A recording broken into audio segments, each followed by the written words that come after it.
indulto a Fujimori, al analista político y director del portal digital Sudaca, Juan Carlos Tafur, conocido por sus opiniones claras y sin concesiones. Señor Tafur, buenos días y bienvenido a RPP. Fernando, muy buenos días, a tus órdenes. En su último artículo de Sudaca, usted sostiene que el indulto ha sido irregular y que será, dice, enmendado sin duda por la Corte Interamericana. Pero más allá de estas dos consideraciones judiciales, usted sostiene que servirá para modificar los términos de las fronteras políticas, puesto que estábamos ante una luna de miel, dice usted, entre la izquierda en el gobierno, Perú Libre en particular, y algunos tenores de la derecha, como el señor Montoya. Díganos en primer lugar por qué le parece irregular el indulto y dos, después nos dirá cuál es el impacto político que cree usted que va a tener. Sí, primero porque claramente el indulto otorgado por Pedro Pablo Kuczynski en 2017 fue motivado políticamente y no por las razones humanitarias que legalmente hubiesen correspondido para que ese indulto procediese. En general, yo creo que, dado el caso de una situación de salud precaria, el indulto humanitario cae por su propio peso y no tendría discusión alguna. Pero no es ese el caso, en consecuencia, y menos aún lo fue el 2017. Entonces me parece que ha hecho mal el TC al convalidar un acto que fue motivado políticamente para evitar la vacancia de Pedro Pablo Kuczynski. Ahora, lo que sí es importante destacar, ya yendo al término político, es que el gobierno bien pudo haberse puesto en el balcón sin tomar decisión o acción política respecto de este indulto. Sin embargo, a través de diversos voceros, desde el presidente Castillo, el canciller, el premier, la vicepresidenta, etcétera, etcétera, se han manifestado abierta y virulentamente en contra del indulto y poniéndose claramente en una orilla política antifujimorista. Yo creo que eso va a remarcar la cancha tal cual estaba siendo trazada hasta pocas horas antes, bajo una luna de miel imprevista, inesperada, entre sectores ultramontanos de la derecha como Renovación Popular y el gobierno, lo que se vio en la vergonzosa presentación del ministro de Salud, Condori, en el Parlamento, y la anuencia solícita de los sectores de la extrema derecha que se habían mostrado como halcones pocas horas antes. Yo creo que la postura del gobierno frente al indulto de Fujimori vuelve a poner frente a frente al gobierno de izquierda frente a la derecha, por un lado.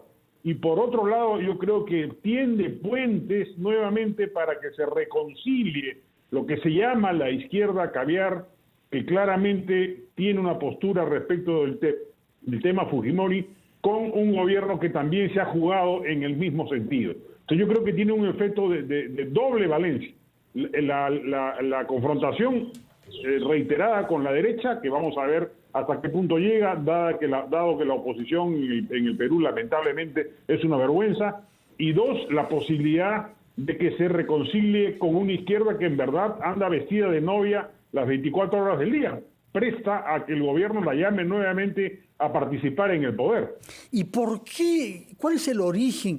¿Por qué atribuye usted estas ganas de casarse? ¿Por qué la extrema derecha andaba vestida de novia? ¿Por qué esta búsqueda de luna de miel? ¿Qué explica que la gente de Perú Libre, como el señor Condori, haya podido hacer elogios al fujimorismo, o por lo menos a un ministro eminente de los años 90, y que el almirante Montoya haya terciado en estos coqueteos anunciando que habría que conceder al señor Condori, que es el más denigrado de los ministros en ejercicio, más por cierto que el que ha salido de justicia?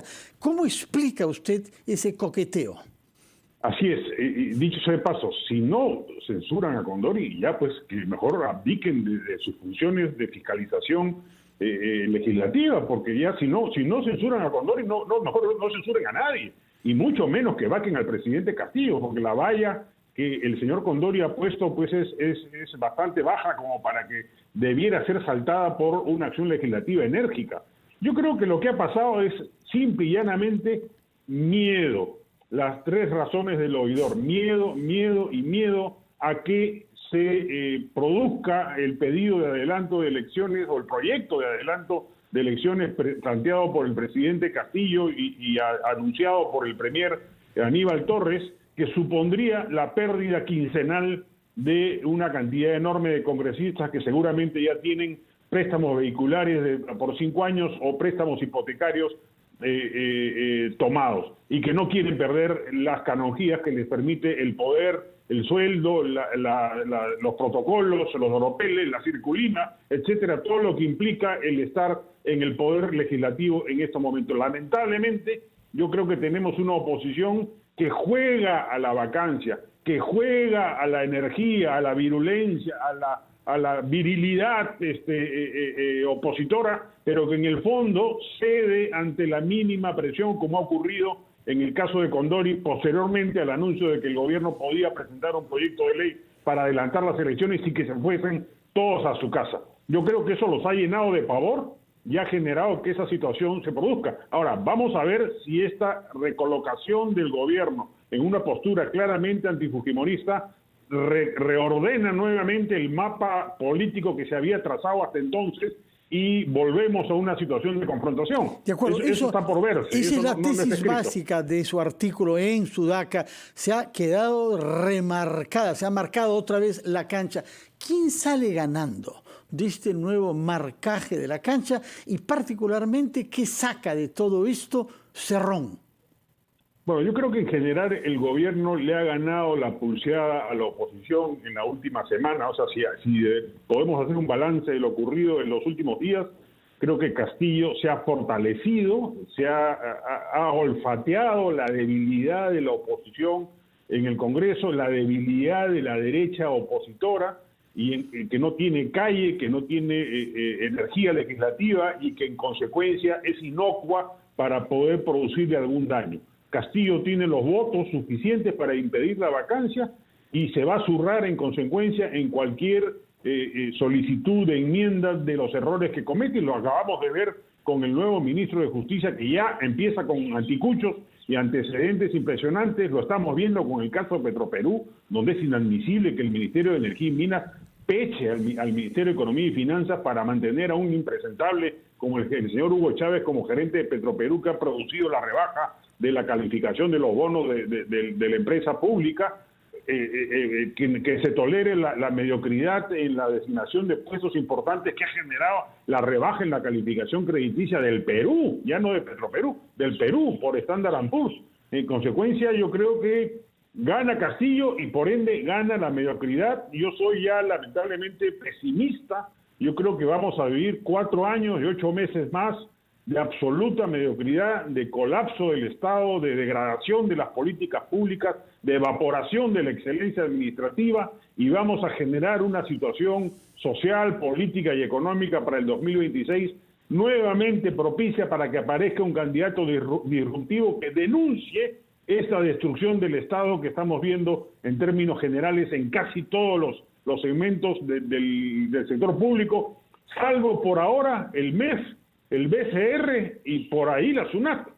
Fuera de eso, todo está siendo copado por Perú Libre y por los ayayeros del gobierno. Lo hemos visto hasta en el IPD, ¿no? Hasta el deporte, cuyo presidente nombrado hace pocas semanas ha tenido que ser removido al cabo de pocas semanas. Así es, y lo estamos viendo también en los organismos reguladores, que son organismos que tienen relativa autonomía. Acabamos de ver un comunicado de funcionarios de Ocinermin denunciando que también se está produciendo la infiltración de gente de Perú Libre en organismos que están encargados de supervisar el cumplimiento de normas de mercado de empresas importantes. Ocinermin, Ocitel, etcétera, tienen un rol crucial en el desarrollo de una economía competitiva. Y lamentablemente también ahí está ocurriendo lo propio. Sí, discúlpeme que como el tiempo corre, quería aprovechar para comprender o hacer comprender mejor un punto específico. ¿Por qué eso que usted ha llamado luna de miel inicial entre Perú Libre o la izquierda dura que está en el gobierno y sectores de la derecha dura? ¿Qué los une? ¿Qué han podido llevarlos a este atractivo? ¿Serán temas de valores, movimientos como con mis hijos no te metas? ¿Eso será la razón? ¿O qué otro punto ha sido para ellos más importante que la oposición política que se está viviendo hasta entonces? Yo creo que la primera razón es el miedo a perder el puesto que el proyecto del presidente de adelantar las elecciones suponía. Y dos, el mensaje de sectores del gobierno que cuestionaban o criticaban con dureza las gestiones de los ministros llamados caviares que han sido expulsados del gobierno. Y ese discurso anticaviar es miel para los oídos de la extrema derecha. Coinciden en ello, en el odio a este sector de izquierda moderada denominada caviar. El conservadurismo mostrado por el gobierno calza también con el conservadurismo de la extrema derecha, y eso había generado esta situación de cercanía impensada. Ver a un halcón, entre comillas, como Jorge Montoya, saludando a Hernán Condori, y yo creo que era la mejor o cabal demostración de esa situación. Ahora, eso yo creo que va a cambiar, pero no sé hasta qué medida. Eso es lo que hay que ver en los próximos días por la postura que el gobierno ha tomado respecto del caso Fujimori.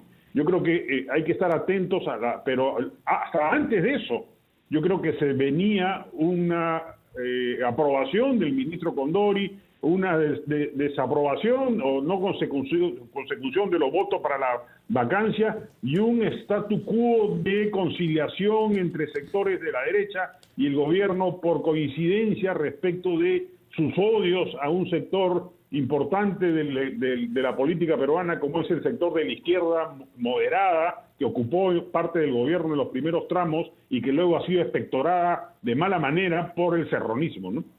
Señor Tafur, muchas gracias. Ha sido usted fiel a su reputación de hablar claro y fuerte. Solo me queda esperar que no tenga usted razón sobre los temores que he expresado, sobre lo que nos espera durante los próximos 4 años y algunos meses. Muchas gracias y que tengan un buen fin de semana, pese a su pesimismo.